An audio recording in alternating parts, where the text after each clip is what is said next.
Hello everybody, this is Fernando for the latest Mafia and Gangsters video. Well, I'm having so much fun doing these type of encounters videos that I've done for my other playlists such as the aliens and UFOs and then also the cryptids and monsters side, at least when it comes to the skinwalkers, that I thought to myself, let's see if I could find something else involving some of my other playlists and then do some encounters videos there. And so just for fun, I tried to see if there was something out there, a website or some other posting where people have had multiple encounters with the mafia, and it turns out that there is. I found a place that showcased multiple encounters, and so I'm going to showcase it here and talk about at least 5 unique experiences or encounters that people have had with the mafia. This is really good stuff. I had so much fun reading these, and I'm hoping that you're having a lot of fun hearing these as well. And as always, I'd love to hear what your comments are with regards to these two. So let's go ahead and let's start this here.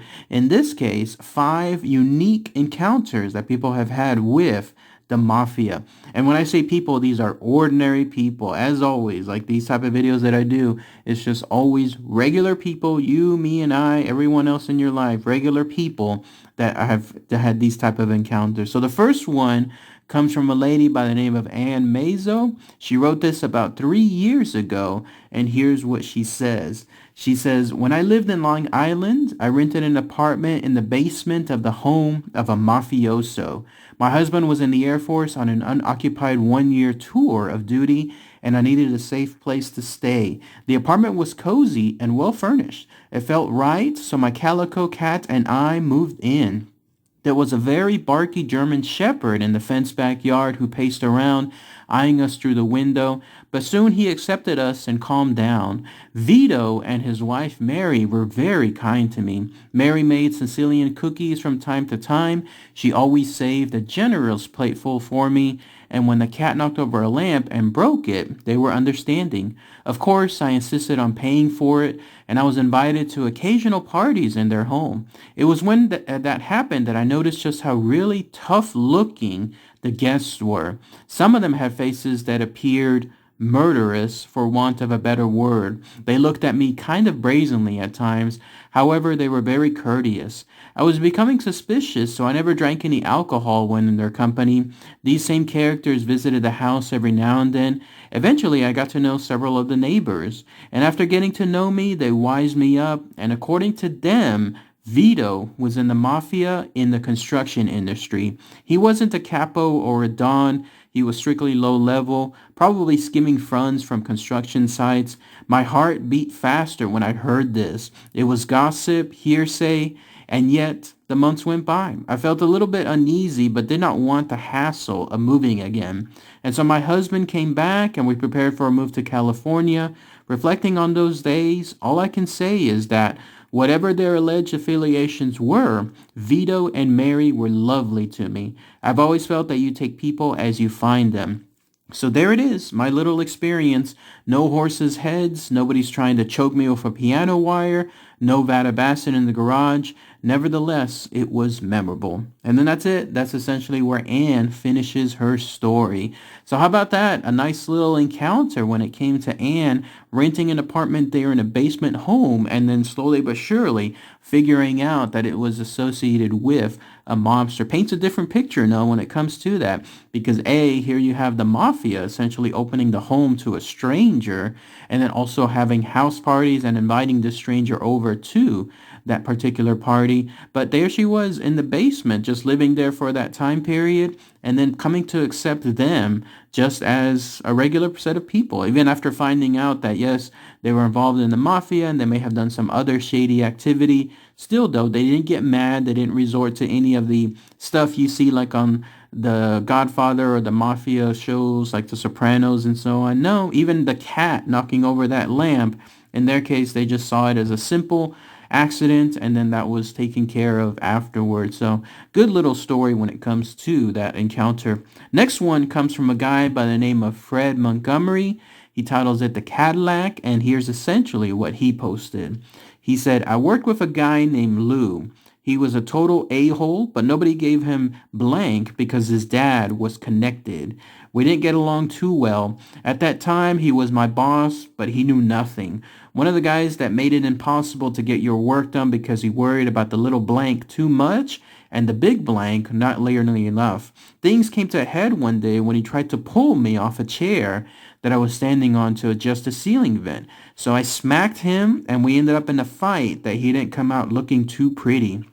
I wasn't worried about being fired. I'm the only one doing my work. He did tell me, though, that his dad would handle me, though. And so a few days later, I was walking in the parking lot and a nice long Cadillac pulled up beside me. The window went down and the driver motioned over to me. He introduced himself as Louie's dad. Very polite, very soft-spoken. He told me people should try a little harder to get along. Things are better when people are nice to each other. I told him I'll try, but Lou is a blank. And so he did the finger gun thing, made the click-click noise with his mouth, and told me to try harder. Not much long after that, a month or two tops, Lou lost it at work and ended up getting fired. He had hired a cleaner who called himself Sandy after the girl in Greece. I'm not sure what happened, but on the day Lou got fired, Sandy was beaten badly in an empty apartment. So Lou was out and I was in. Things were peaceful. I was making more money and things were getting done. Then one day the Cadillac came back. Same slow roll, same window down, same wave to come on over and talk, and I was expecting the worst. I put on my fake smile and greeted him. He told me that he needed me to come down to his place in South Philly to finish and paint his basement. I asked why Lou wasn't doing it. He stared at me for a few seconds and then said, "Well, Louie, he's a blank off," and so we both laughed. It was a good job. They were really nice people and treated me like a king. It took twice as long as it should have because Lou's mom made me stop every hour to have pickings, some snacks.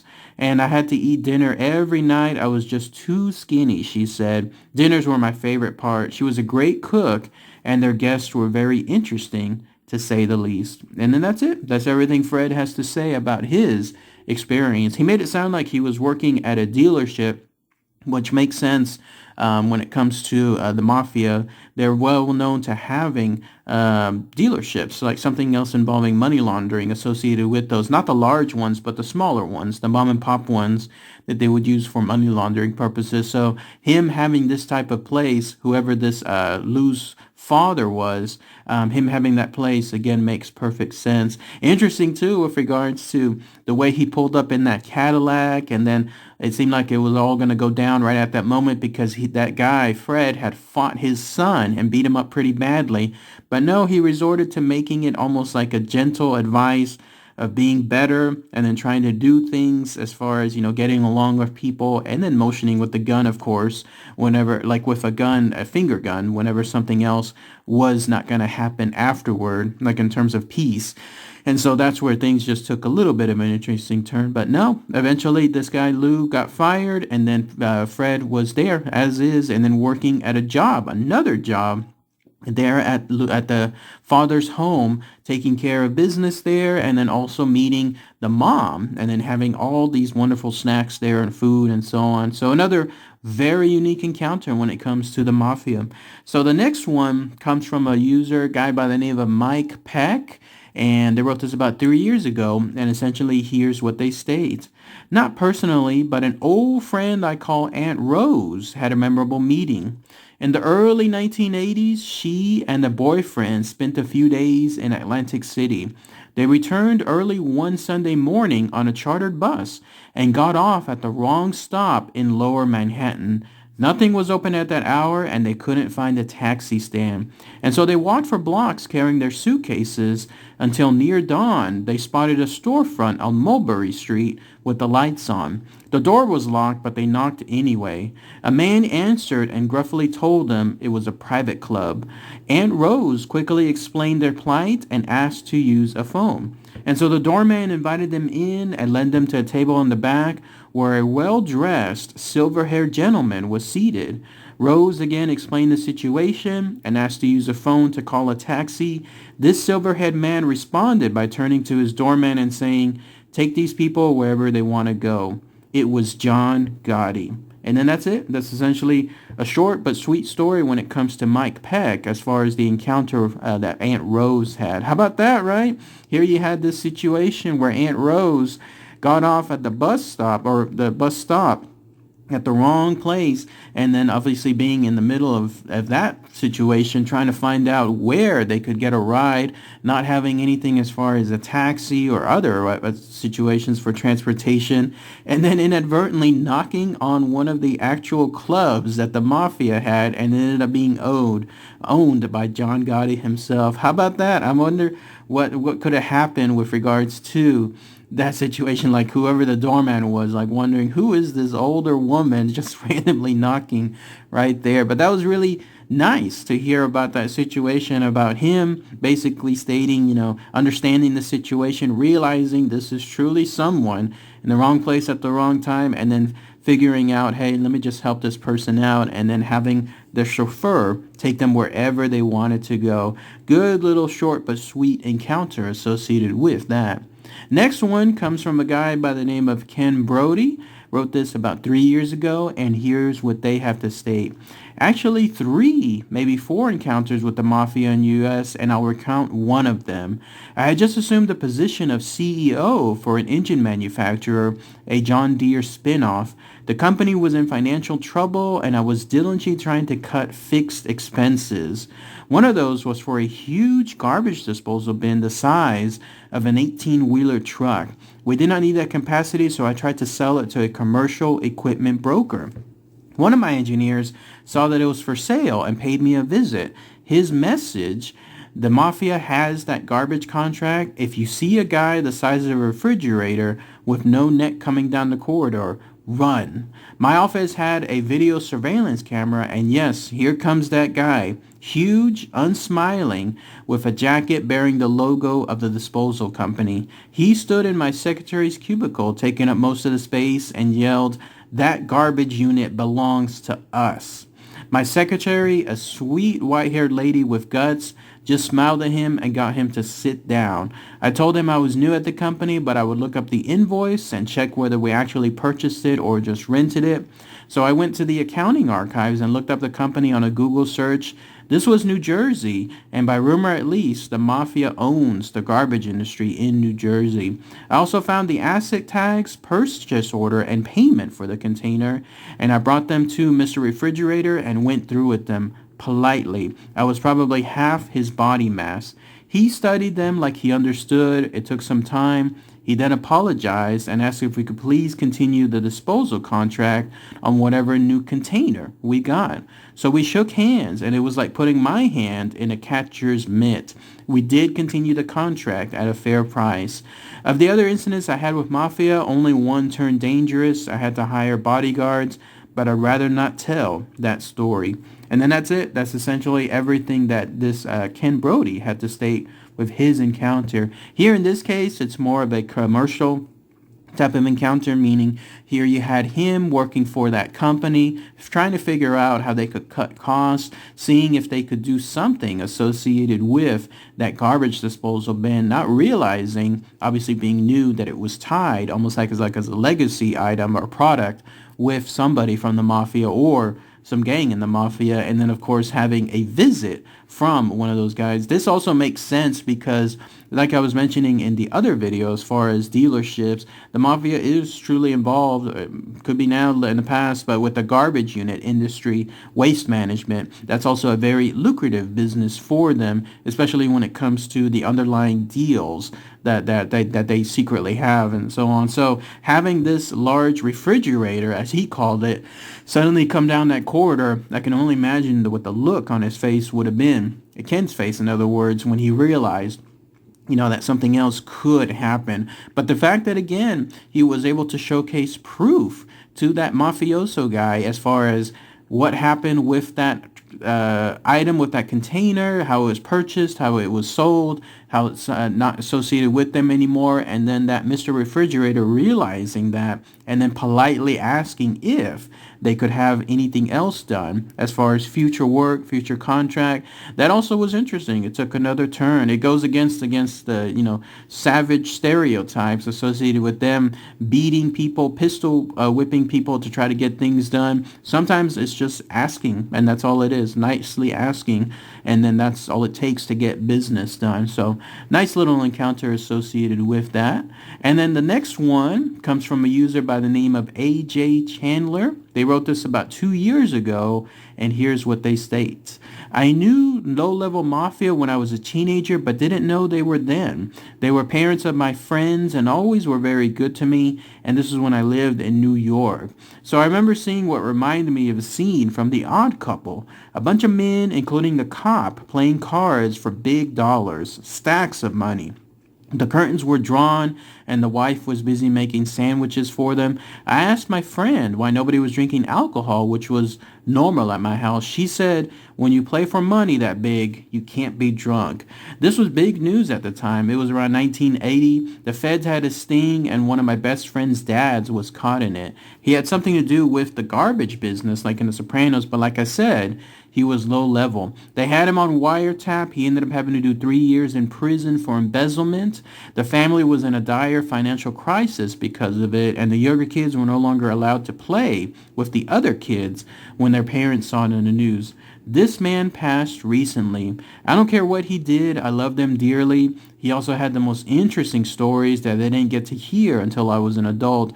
I'm quite sure I didn't hear them all. And so my mom and I were talking about it recently. Nobody would help the police with anything, whether they were mafia or not in that time, in that place. From what I see back then, they weren't the good guys themselves. For instance, watching a kid getting the blank beat out of them by a drunk father on the front lawn for his amusement. I guess since I called him a pig, really good guy, that one. And I also heard he made a chief of police sometime after, if that tells you anything.